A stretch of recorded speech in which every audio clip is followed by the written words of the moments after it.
વધુ એક સમાચાર સુરતથી જ્યાં એબીવીપી દ્વારા વિરોધ પ્રદર્શન કરવામાં આવ્યું। સમાચાર સુરતથી સામે આવી રહ્યા છે, જ્યાં વીએનએસજીયુમાં એબીવીપી દ્વારા વિરોધ પ્રદર્શન કરવામાં આવ્યું।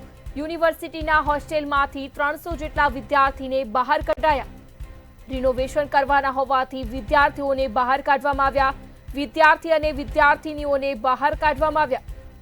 વિદ્યાર્થીઓને પીજીની હોસ્ટેલમાં 1 મહિનાનું 8000 ફી, જ્યારે યુનિવર્સિટીના હોસ્ટેલની 6 મહિનાની ₹3600 ફી।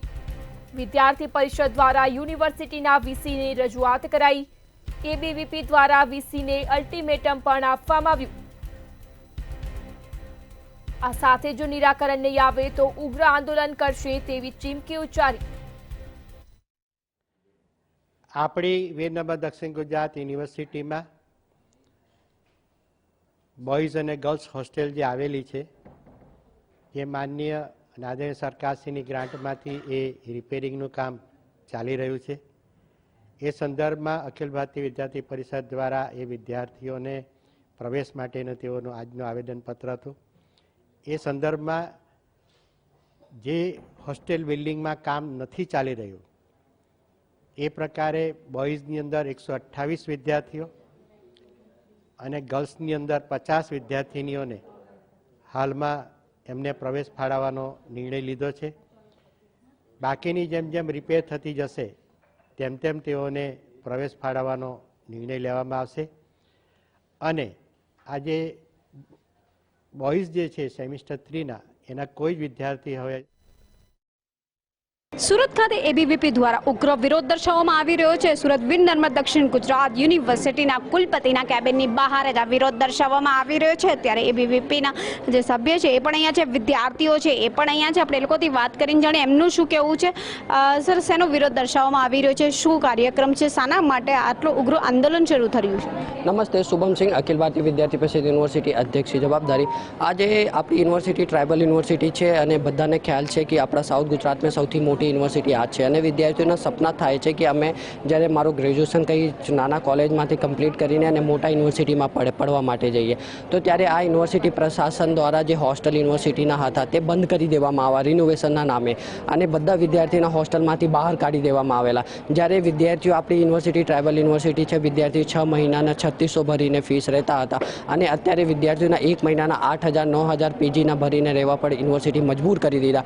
જે અહીંયા અમીર ઘરના વિદ્યાર્થીઓ છે તે તો 8000 9000 ભરી શકે, બટ જે આપણે ટ્રાઇબલ બેલ્ટ છે યુનિવર્સિટી છે અને ગરીબ ઘરના વિદ્યાર્થીઓ છે તેના એડમિશન કેન્સલ કરાવવા માટે બીજો કોઈ ઓપ્શન જ નથી। તો અત્યારે યુનિવર્સિટીથી અલગ અલગ ડિપાર્ટમેન્ટથી એડમિશન જ કેન્સલ થાય છે। તો આજે એબીવીપી દ્વારા આવેદનપત્ર દેવામાં આવ્યા અને 48 કલાકના અલ્ટિમેટમ દેવામાં આવ્યા વીસી સરને કે તમે યુનિવર્સિટી પ્રશાસન અગર વિદ્યાર્થીઓ માટે હોસ્ટેલ ચાલુ નહીં કરશે તો 48 કલાક પછી એબીવીપી દ્વારા ઉગ્રથી ઉગ્ર યુનિવર્સિટી પ્રશાસન સામે આંદોલન કરવામાં આવશે। આ આંદોલન જે થઈ રહ્યું છે એની અંદર વિદ્યાર્થીઓને કેટલી તકલીફ પડે છે? હું ભરૂચથી આગળથી ગામડેથી આવું છું અને રોજ કોલેજ આવવા માટે મારે સવારે 6 વાગ્યા પહેલાંથી ઘરેથી નીકળવું પડે છે। સાંજે 7 સાડા 7 હું ઘરે પહોંચું છું। વરસાદનો સમય છે, ટ્રેન કેન્સલ થઈ જાય, બસ કેન્સલ થઈ જાય, એટલી બધી તકલીફોનો સામનો કરીને અમારે કોલેજ આવવું પડે છે। અમે હોસ્ટેલમાં પહેલાં રહેતા હતા, 2 સેમિસ્ટર થઈ ગયા મને હોસ્ટેલમાં।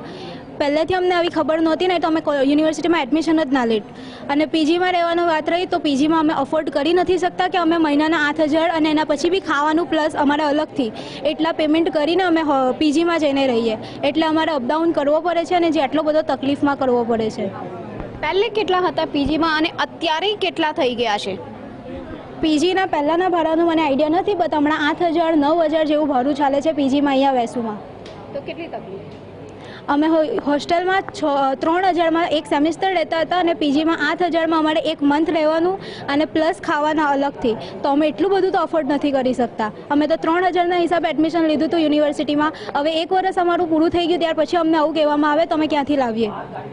એટલે ક્યાંક ને ક્યાંક વિદ્યાર્થીઓ અટવાઈ ગયા છે। દિવસે ને દિવસે મોંઘવારીનો તો માર પડે જ છે, પરંતુ હવે આ મોંઘવારીની વચ્ચે જ્યારે પીજીની ફીસ વધારવામાં આવે છે, હોસ્ટેલો ખાલી કરવામાં આવે છે, રેનોવેશનના નામે વિદ્યાર્થીઓને માનસિક રીતે ત્રાસ આપવામાં આવી રહ્યો હોવાની ફરિયાદો ઉઠી રહી છે, ત્યારે આ તમામના સોલ્યુશન માટે કહી શકાય કે આ તમામના નિરાકરણ માટે અખિલ ભારતીય વિદ્યાર્થી દ્વારા ઉગ્ર આંદોલન શરૂ કરવામાં આવ્યું છે। 48 કલાકનું અલ્ટિમેટમ પણ આપવામાં આવ્યું છે। જો 48 કલાકમાં ખરેખર આ સમસ્યાનું સમાધાન નહીં કરવામાં આવે આવ્યું તો ચોક્કસથી તમામ વિદ્યાર્થીઓ અહીં જે વીસીના કેબિન છે, અન્ય જે અધિકારીઓ કે જે ઓફિસર્સ કહો કે પછી જે અધ્યાપકો કહો, એ તમામના જે કેબિનો છે એસી કેબિનોમાં ત્યાં ગાદલા અને તકિયા લઈને આ વિદ્યાર્થીઓ આવી જશે અને અહીં જ રહેશે, જેવી ચીમકી એબીવીપી દ્વારા આપવામાં આવી છે.